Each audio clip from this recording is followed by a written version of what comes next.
Hey guys, what is going on? It is Minituff, and welcome to another video. In this video, I'm going to be featuring lots of graphs, lots of cool facts and opinions and gameplays and lots of different things in this video. And what is this video, you ask? This is my opinion and my take on the entire PC versus console debate. There's so many things that you can go in depth into, and I know this video is long, and it's going to be long because I'm going to be talking about a lot of things here. So hang with me. It's going to be a long video, but it's going to be very informative, and I'm going to hope to try to keep it very interesting. So before we get started, I want to just do a little disclaimer, and what I'm going to be talking about is facts and opinions, and I'm hoping that you can differentiate, what is a fact and what is an opinion. So I don't claim to have all the answers, and I'm not going to say I do. I'm going to be laying out the pros and cons of each machine, and hopefully in the end you can decide which one is for you. So let's go ahead and get started. Alright, so now we're going to go ahead and talk about the pros of having a console. PC will be next, but we're going to do the pros of a console, and then cons of a console, and then we'll go into PC. So the first thing about a console is it has many family benefits that a PC just doesn't have. It's very, easy to just put out there in your living room and connect it to a TV. It's got, lots of stuff like Netflix and all this stuff built in. So it's very, living room friendly, I would say. And picking up a controller, you can play with your friends, split screen kind of stuff. It's very family friendly in that aspect. So yes, that is a good thing about a console. Next is it does have game exclusives, and this is, depending on what actual console you have, a PlayStation 4 or an Xbox 720, and I'm making this video knowing that the new consoles are coming out, and I'm going to try to future-proof this commentary because I know a lot of this stuff is going to change when the new consoles drop. So yeah, there will be game exclusives for the consoles. Like, you can't get your Halos on the PC. Maybe the old ones. I think you could get like really old ones on the PC, but you can't really get like Halo 4 stuff on the PC. There are exclusives to consoles. So yeah, that's that. Next is there is a level playing field on all this stuff. On PC, you can pretty much use your really crazy looking, all this advanced alien technology looking stuff, and on a console, there's not really anything that can make it unfair. There are modded controllers, but that's pretty much the only exception. Everyone has an Xbox controller or a PlayStation controller, and they play on that. And there's not really anything that can unlevel the playing field. You have TVs, consoles, controllers. That's all there is that can differentiate itself. On a PC, there's a lot more factors going into that. You have, what is the refresh rate of your monitor? Are you running the graphics high enough? Is your frame rate high? Is you're using a correct mouse? There's all this stuff that makes it, if you're playing against an opponent and he's creaming you on PC, it might be because he has better hardware or better stuff. So on a console, it is a level playing field, and I can't say that. Okay, next we have price, and consoles are definitely cheaper than a high-end gaming PC. And even when the next gen consoles drop, there might be a version of the Xbox, I don't know about PlayStation here, that might be like $100, and it will be the same power of a 360, which, the 360 and, PS3 are not that powerful, but still, that is a very cheap price point to get you into the console market. So that's why it appeals to the mass market, is because it's so darn cheap. Next, we have accessibility. If you go to your friend's house and you're a PC gamer, and you can't just bring your games, they're like digital games. You can't really bring them to your friend's house and play them. If you have a console, you can bring over your game discs. I think that's going to be changing with next gen though. They might have to be on your friends list for 30 days or something. There might not be, borrowing games on consoles anymore for the next generation. But at least currently, you can just go to your friend's house, you can pick up their Xbox, you know what's going on. You don't have to worry about, oh, do they have, this sort of hardware? I'm not used to it. You've got your controller, and boom, you're done. It's easily accessible, and yeah, that's that. And ease of use is definitely an obvious factor about, consoles. You can just pick them up, you know what they do, you can just put in the disc or download the game, and it runs. You don't have to really do that much. I mean, yes, it has to download, install, update. You do that same stuff on a PC, but I will tell you that I don't worry as much about console games. I just buy the disc and I know it's going to work. But on PC, I know it's going to work, but there are some games where you do have to do a bit of research and know if this game will run on your system. At least for me, my system can handle any game there is out there. I've got pretty high-end hardware. But, if you have a cheaper thing, a cheaper, PC, you might, worry, okay, can I run this game? On a console, you don't have to worry about that. And consoles are very laid back as well. When you're on a PC, you're sitting straight up. You got your mouse and keyboard. You're very, not laid back. But on a console, you can sit back on your couch, chill, and play like that. And it definitely is more laid back, and that's why it does appeal to the big family area, because you can play it in your living room. With a PC, you're not really going to be in your living room all that much. You're going to be in your room on your desk or something like that. So yeah, I mean, next we got reliability, and consoles are very reliable. When you're buying the game, it's going to run. I've never ever once bought a game, new. I mean, I've had used games that don't run, but I've never bought a new game that will not run on my console. I mean, I've never had that happen. On PC, it does happen, but that's mostly with really old games, like games that were made for like really old versions of Windows, and they just won't run. You can't really do anything about that. I mean, it's something that you can't fix. I mean, yeah, there's patches and all this stuff, and yes, you can get around it on PC if some games won't run. Like, for instance, I just purchased a BioShock 1 on my PC, and it kept crashing, but I did I did a lot of research, and I got it working. It runs fine now, but it's reliable for consoles because you don't have to worry about that. Sometimes games will crash and you have to figure out a fix for it or wait for a new driver release. On a console, it's usually always going to work out of the box. And next thing we got is the consoles are very approachable. This thing isn't going to scare you. It's sitting there in stores with a PC, and you're like, oh my goodness, do I have to get this part to this part? There's like a billion different models. Should I go Alienware? Should I build my own? I mean, there's a lot of different factors that go into building a PC or buying one. With a console, there's like one model. I mean, yes, there's more storage options in some models, but you just know this model, boom, it's going to work, it's going to play. That's pretty much it. There's no really, it's not going to scare you away by all that techie stuff that you have to learn. And the last pro I have about consoles is there are more players on certain games. This is a general thing. I know that there are some where it's vice versa, but like let's take Call of Duty for an example.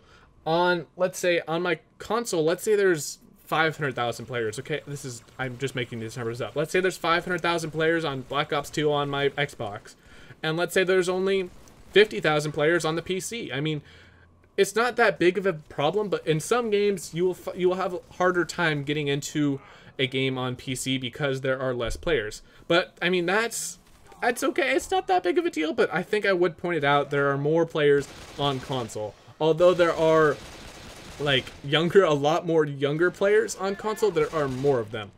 And next thing we have is the cons of a console, and this is something that can be a pro and can be a con. I'm stating this first, and that is you have the same hardware forever. You're never going to be upgrading your Xbox 360. You're not going to stick a better graphics card in there. When you buy it, that's it. You're spending 8-7 years with this console, and you better like the graphics because you're stuck with that forever until you get a new one. So make sure you're happy with it because you're not really going to be changing the hardware. You're not going to change the hardware. So you're stuck with that hardware. That's a good thing and a bad thing. You don't have to worry about upgrading it. Games will always work for that. And so it's a pro and a con. And next is what you see is what you get. So, I stated this before. You see these graphics, they're not going to change. They can't overdrive like these consoles. They're limited by the hardware. I know there might be cloud computing in the new Xbox One, so maybe this might change in the future, but I don't know for now. And next con we have is limited accessories, and you're not going to be seeing like all these really fancy things like on PC. Yes, this does differentiate the whole level playing field thing, but there's not really that many accessories. What is there? Oh, you get a clear controller, or you get this. On my PC, I'm using like a freaking keyboard that I found in my dad's office on a shelf, and I'm using a really nice mouse.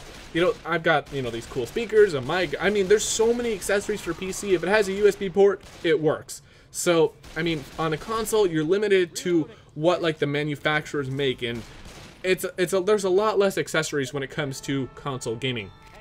Oh, and this is a really big con for me, and I just now picked it up now that the new consoles are going to drop soon, is games die when new consoles come out. So, for instance, Call of Duty Black Ops 2.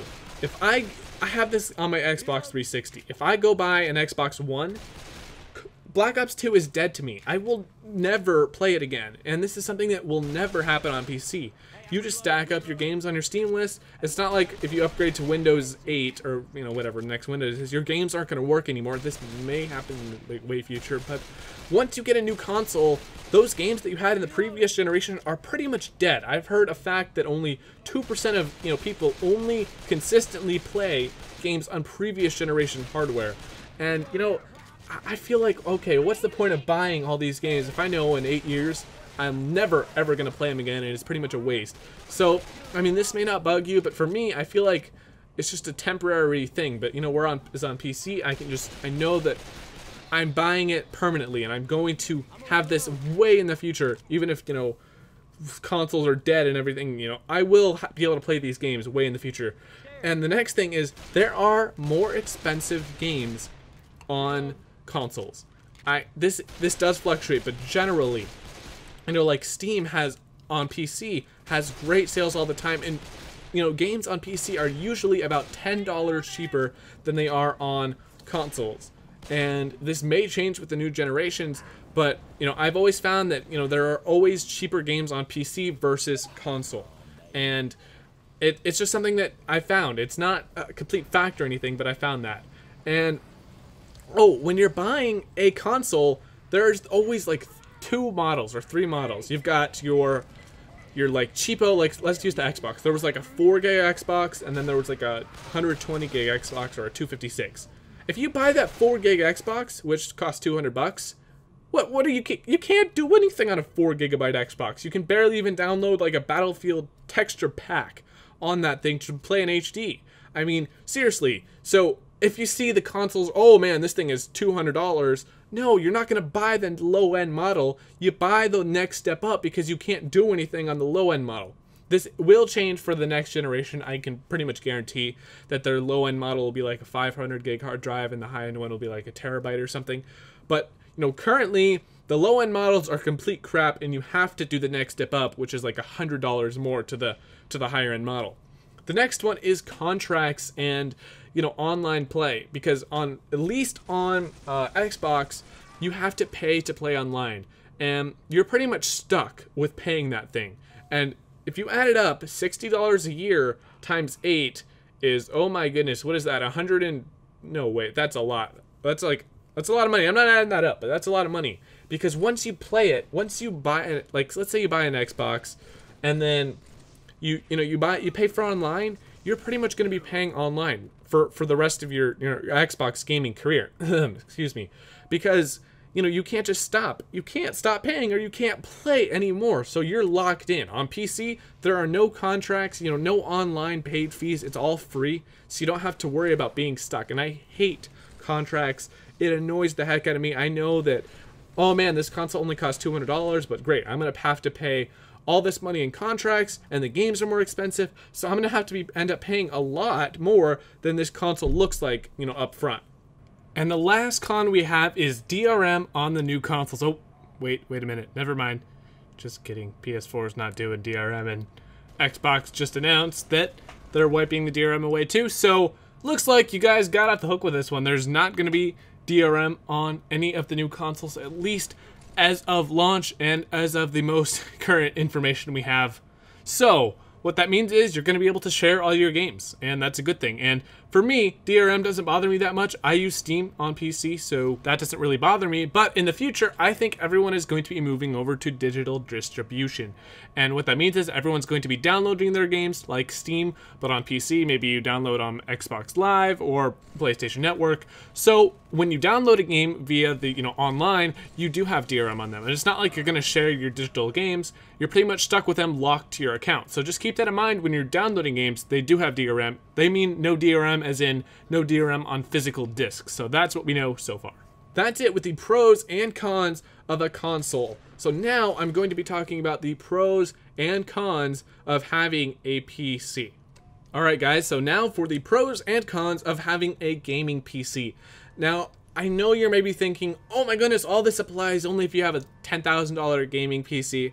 And you know what, that's not true. Okay, I'll talk about the prices later, but let's go ahead and talk about, you know, the pros of a PC. So first of all, everyone will use this and say, the graphics are better. And because it is true, you cannot deny this.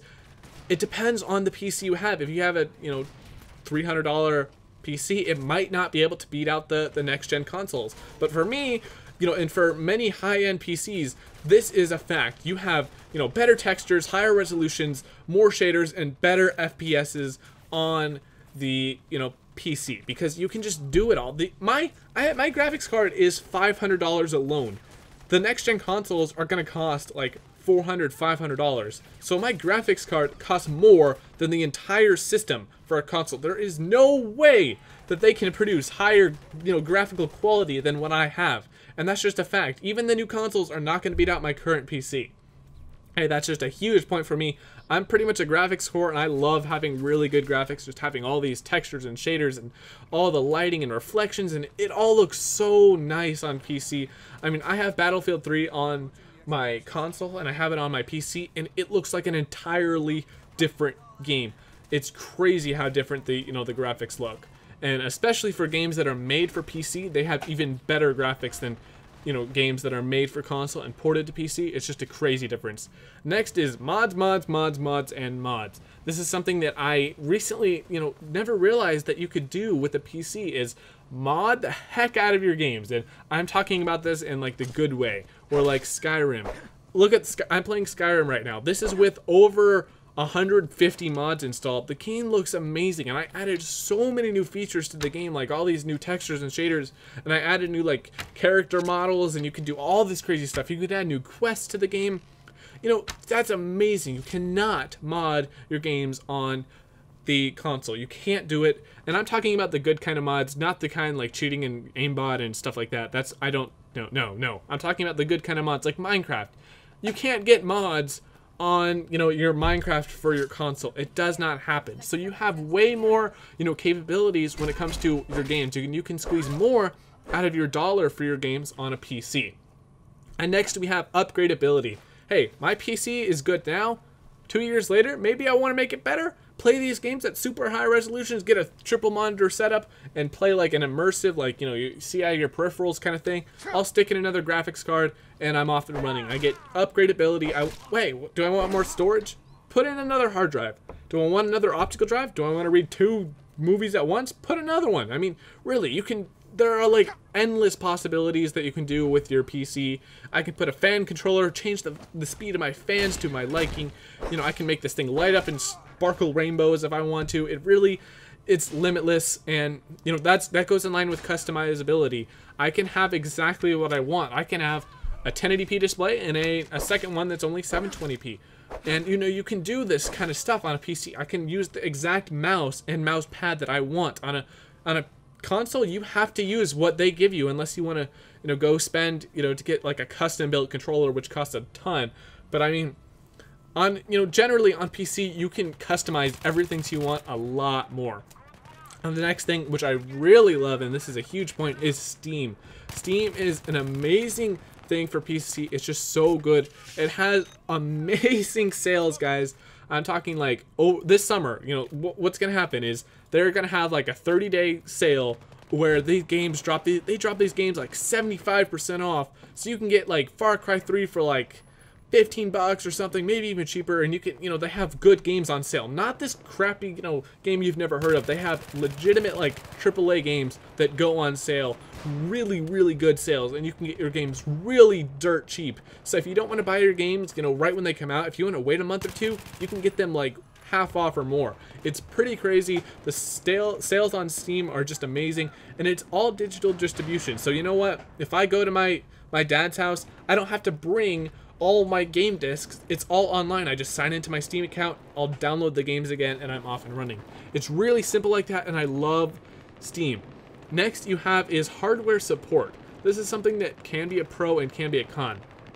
But you know, if you buy your hardware, say you buy your graphics card and it fails on you, you can send that graphics card back to the manufacturer and get each individual part, you know, has its own support. But on a console, you have to send the entire console back to Sony or Microsoft and make sure that they fix it. But you know, some of these stuff have 5-year warranties. Like my graphics card has a 1-year warranty, my power supply is like a 5-year warranty or something. So I get really good warranties with each individual part, and I can go buy you know, separate warranties for each of my stuff. So, you know, you always have to have protection on your stuff. So, well, just make sure, you know, you can always buy this upgraded stuff with better support. So I think that's a really good feature of having a PC. And next, say you're like, oh man, I don't like playing with the mouse and keyboard. Well, plug in your controller and play with a controller, because most games are controller compatible. You don't really have to download anything. You just plug in your wired Xbox controller and you're playing. It's really that simple. You know, there's really nothing, you know, you need to do. You just plug in your controller and you play. Although that the keyboard and mouse does have a, you know, a much better, you know, accuracy difference than a controller.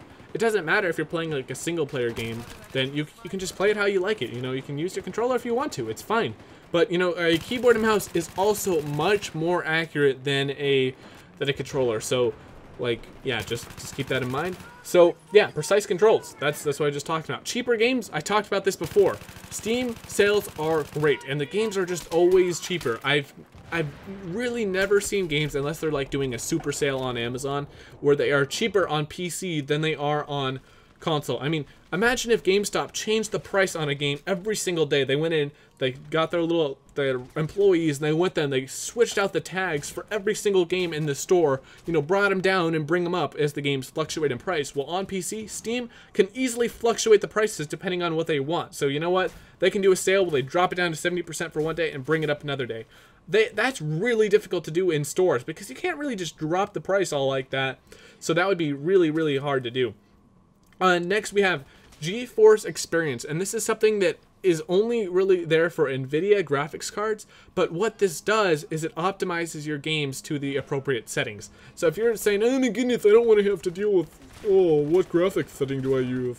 Well, you know, if you have an NVIDIA graphics card, a newer one, you can download GeForce Experience, and what it will do, it will, you know, grab all your games, and it will say, okay, I want to set these games to high or ultra or low or medium. It will automatically do it depending on your hardware, so you don't have to worry about setting the games to a certain, you know, level of detail. And next is monitors are better for gaming than, you know, TVs, and this is a fact, guys. And it's because, you know, there's less input lag on a monitor. They're meant for having all these high, you know, FPS things, whereas the TV is meant for watching. And I'm playing on a really old TV, although this is different if you have a newer TV. But TVs are not designed for gaming like monitors are. And you can buy a dedicated gaming monitor that has a really high refresh rate, like 120. And yes, you can't see like 120 hertz, but just, yeah. So gaming versus TV is not a factor when people are building like a, you know, a TV. They just build it for watching TV, watching movies. Like, what does it matter if you have 100 milliseconds of delay when you're watching TV? You're not going to notice that. But on a PC, they make their monitors that have really low refresh rates. My monitor has like a 5 millisecond refresh rate, whereas my TV probably has like 100 or something. Those are just made up numbers, but well, except my monitor is actually 5 milliseconds. But you know, my TV will have a very much, you know, higher input lag than my monitor does. So I already talked about the accessories. You can buy anything that has a USB port, plug it in, play off it. You can buy your really crazy, you know, those rat monitors. They're called rat, like whatever. They're like alien looking things. They look crazy. You can buy all this crazy stuff because there are like endless amounts of accessories for your PC. And next we have is the community. On PC, their community is more mature than the console community, and I don't mean this in a bad way, but you will just find more, you know, older people on your PC. You're gonna find less corner campers and little squeakers on your PC. It's just something that happens because, you know, because a PC is not open as much as it is for console, and you can just, you know, you find more older people on PC, and I think that's a great thing. And I've already talked about the controls, how they are more accurate, just that. And next we have, there is a text chat in game. So, you know, on console, if you don't have a mic, you can't communicate at all. Except for maybe, the text chat on console sucks. Okay, don't tell me it sucks. I type like, how are you doing? And it takes me like 5 minutes to type that. On a PC, done. You can do that in game and you don't have to have a mic. And this can be disabled if you don't like it in games. So yeah, I mean, that's pretty much, I think that's pretty cool. And lastly, it's a full computer. Like, you can put up Google Chrome and go browse YouTube, and, you know, go check your Facebook, go on Twitch, test your internet speeds, you know, shop, do all this stuff on your computer because it's an actual computer. Download iTunes, listen to music, edit videos, play other games. You know, it's a computer. It's not just a console. And don't tell me that they're oh my gosh, you cannot edit a video on a console. You can't do it. Okay, a PC is a full-on computer that you can use for pretty much everything. So 3 more pros real quick. We have higher player counts. There are way more players possible on the PC than there are on, console. You can max out like all your Minecraft servers with like 10,000 players or whatever. Play PlanetSide 2 with like 1 million people. I know there are games that have higher player counts, especially on the new consoles. They're going to be putting like 64-man Battlefield servers, but it's just possible right out of the box. And now even more of a stretch of thousands of players or something on PC rather than console, limited to the hardware. Next, we have MMO capable. This is something that kind of weird, but there are more MMOs that are on the PC that do not exist on the console. I don't know many. I don't play MMOs, but I know that there are more on PC than there are on console. I know this is going to be changing soon. And lastly, we have browser capable games. I never really thought of this, but you can go play your games in the browser. You can go to addictinggames.com or something and play your dirt bike or something online, whereas these little tiny games cannot be played on a console, or they would charge you for it or something crazy like that. So there is browser capabilities, and you don't have to have a good game at all to play browser games.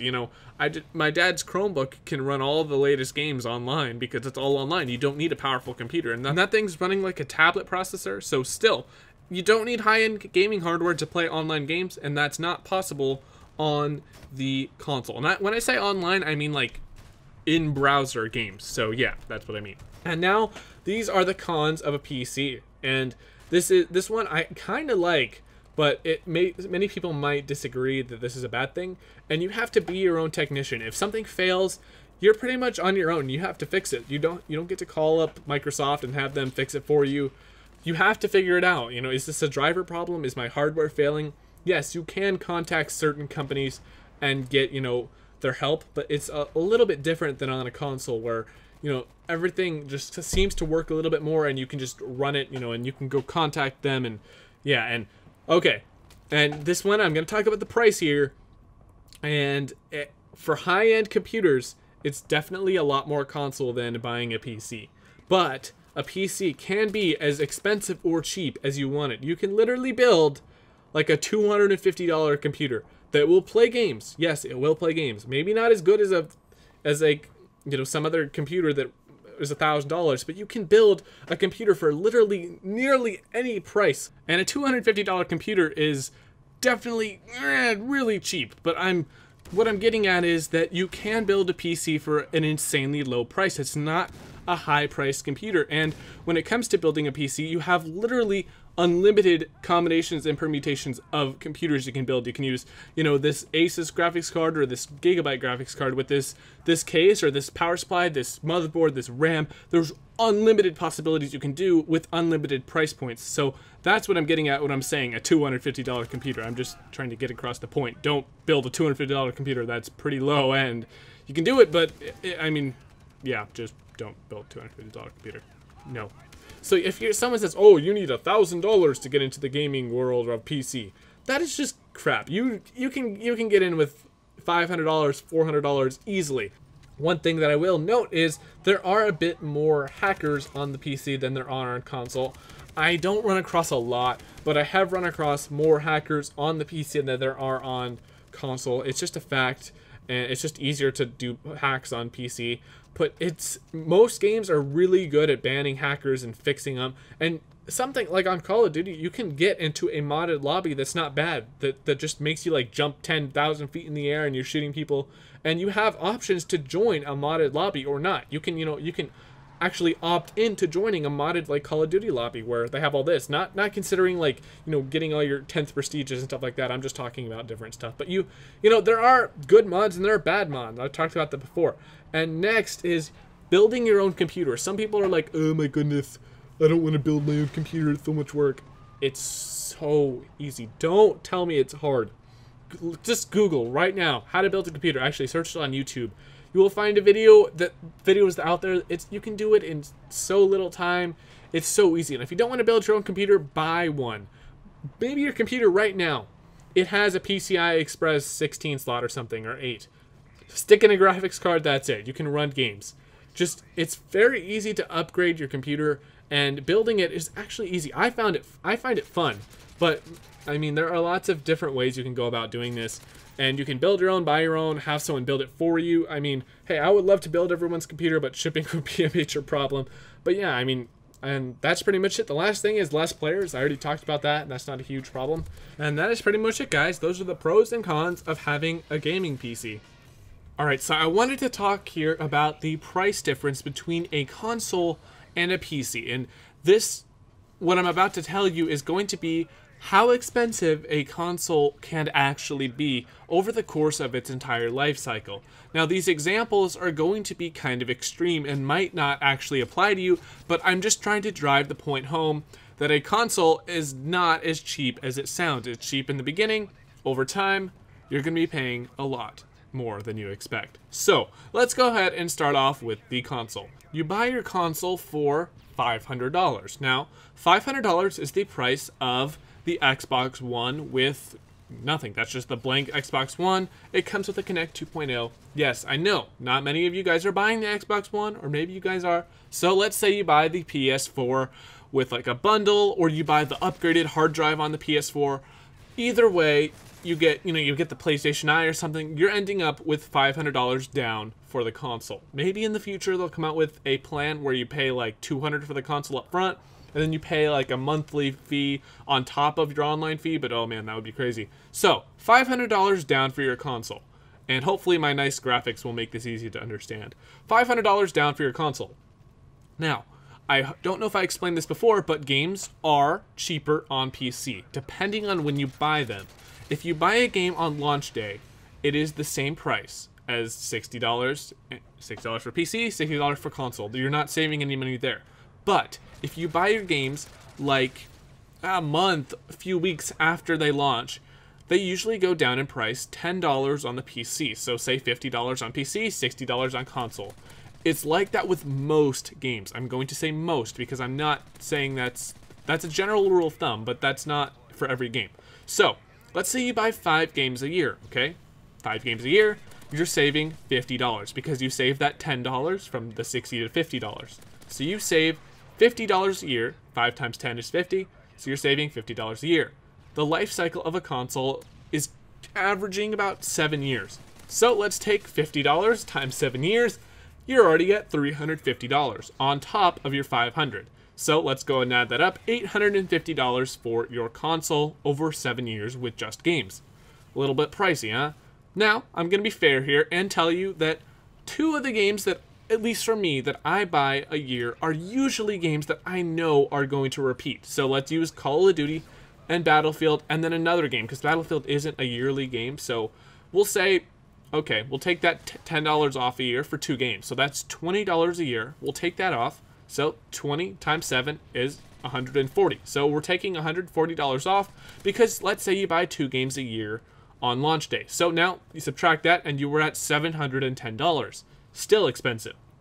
Now let's go ahead and factor in Steam sales. Steam has frequent sales that really drop the price on games. You can buy games that are 75% off, and that saves you a ton of money. Like I bought Crysis 2 for 75% off.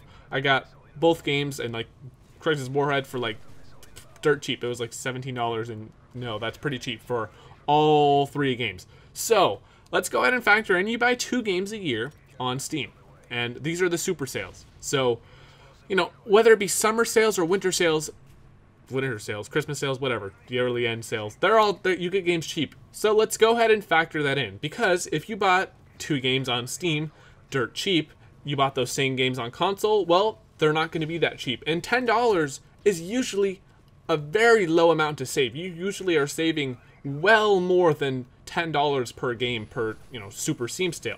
So $10 is a little bit generous here, but it'll just be easier for the math. So $10, 2 games, $20. 20 times 7, you guys know this, $140. We're going to add that back in. You are back at your $850. Okay? Now, as you guys know, at least for the new Xbox, you have to buy a new headset. And I'm going to be generous here and say that a headset is $50. I usually pay $60, and some people pay $200 for their headsets. If you have PC, it's going to work. Just, you can go use your Xbox headset on your PC, most of them. So yeah, $50. Let's go and add that up. $900. All right, here's the big one here. Online. Both of these consoles, the Xbox and the PlayStation, you need to pay online. Both of them are $60 a year. And the PlayStation 4 PS Plus says it's going to be less than $5 a month, which will equate, if you take 5 times 12, that is $60. And so is Xbox Live, $60 a year. That is, if you pay yearly. At least I know this for Xbox. If you pay yearly, it's $60. But if you pay monthly, it's more expensive. It's like $20 a month. I don't know the whole thing for monthly. I pay yearly, but if you buy your online monthly or like 3 months at a time, it's going to be more expensive than $60 a year. So again, I'm going to be generous here and say $60. So $60 a year. And if you take 60 times 7, ready? $420. Let's add that up. $1,320 for your console. And just because I can, most of you guys will end up buying a second controller throughout that 7 years. And they charge a lot for the controllers, $50-ish, depending on maybe $50. That's optional, but that will put you at $1,370. Yeah, okay. That's over the course of 7 years, okay? So up front, not expensive. Over time, for that kind of money, you could build a really great computer, get good games, get all the same stuff you do on your console, but better upgraded graphics. All the stuff that I talked about on PC, you can now do because that limit of price is now gone. You now hopefully should see that buying a console is not as cheap as it sounds. And, you know, I did not say that PC gaming is cheap. If you want to upgrade your computer to significant, upgrades, it is expensive, but you don't have to. You can perfectly live off of a GTX 570. My friend has been using one of those for a long time now. He's running all his games on high settings. It works. You don't have to be on the maximum graphics settings to have fun in a PC game. You just don't. That's not true. I do it because I can afford it, but people don't have to be on the maximum settings. So yes, a $1,370 computer is great. That will get you off running amazing. That'll last you a long, long time. So even a $500 computer, you can start out with that, make some upgrades later. It's just how you want to do it. But I hope that opened your eyes a little bit to how console gaming does stack up over time and the price of it. So yeah, let's go ahead and get back. Alright guys, before I go ahead and end off this video, I wanted to do one more thing, and this may be important to you and it may not be, but it's my history with gaming. And if you don't care about this, then you can go ahead and click off this video now. But it may be important to you because you could understand maybe he had a bias for something, or he didn't do this, or he didn't know this in part of his gaming history thing. So if this is important to you, go ahead and stay tuned for like 5 more seconds and we'll go ahead and get started. But that's the thing, and the video is pretty much over after this, so if you don't care, then thanks for watching, and I'll see you guys in the next video. But if you care, stay tuned. So I started off, and yeah, I'm just going to say everything that I used to game. I started off with the Game Boy Advanced SP by Nintendo. I got it a long time ago, and I went through 2 of those. One of them broke in the car, but that's not really relevant. Next console gaming thing, it's portable, is Nintendo DS Lite. I played that for quite a long time. I was obsessed with Mario with that. Then next, I moved on to a Sony PlayStation 2, and I played this thing a lot. I mean, this was like a huge step up from my mobile stuff, and this was a big upgrade for me. So then after that, for Christmas, one Christmas, I think it was like 4 years ago or something, I got a Nintendo Wii, and that thing was the bomb for a few months, and then it just started collecting dust. And at this time, I was still playing the PlayStation 2. So yeah. Then like a while down the road, I had these. This was my current state for a long time. Then, I don't remember the date, but I know it was the year that Call of Duty Black Ops 1 came out. I got an Xbox 360, and I still have that to this day. I still have all this stuff to this day, except for the Game Boy, but I don't need it anymore. So, yeah, I still have all this stuff. My Xbox, I mean, I have it right next to me. I still play it okay, rarely, like never, okay. And, yeah, so that's currently what I have. Then I got a computer and I built it myself. I'll have a link in the description to my video of me building it, and I have all the part lists and stuff. So then I built my own PC, and it was meant for only video editing and maybe light gaming. And I had it was a Hackintosh. I used the Mac side a lot. I was always on my Mac part of the Hackintosh. and then I switched over to the PC side, and I've been here ever since. But it's not a Mac versus PC debate. This is a PC versus console debate. But I just wanted to tell you what I've been using to game on, and maybe it gives you a better understanding of how I've gone through it. And you're like, oh my goodness, you didn't have a PlayStation 3. You don't know what you're talking about. I mean, yeah, I didn't have one. I've played on it a little bit. That's that. I guess you understand it now. That's my history with gaming. So let's go ahead and wrap up this video. Alright guys, that is it for this video, and yeah, a bunch of text is about to pop on your screen, so be ready. And this is all the points that I talked about in this video. I know it's a lot. I'm not expecting you to just read it over. This is just if you wanted to see it and you're like a visual learner kind of person. There are all the points. They're not going to be up there for long, so because it's like too many to fill. It fills up the whole screen, so I want you to, make your own opinion on which is better, PC or console. I'm not going to be telling you which one is better. I was just trying to present all of the facts that I could think of in this video and maybe give my opinion on some of the things. So, you can play whichever thing you want. We're all gamers here. It doesn't matter. So, yeah, guys, I guess that's pretty much it. I know I missed a lot of things. There are things that I just could not talk about, things that I couldn't think of. And go ahead and leave those in the comment section, and I'll look them over, help some people out with their decision depending on what kind of person they are and what their needs are. And yeah, with that, guys, I really hope you enjoyed this video, and leave a rating on it. I hope that, leave a rating if is good, but you can leave a bad rating if you don't like the video, but totally up to you guys. And with that, I will leave you and hope you enjoyed. Peace out, guys, and have a fantastic day. See you in the next one, guys. Minituff out.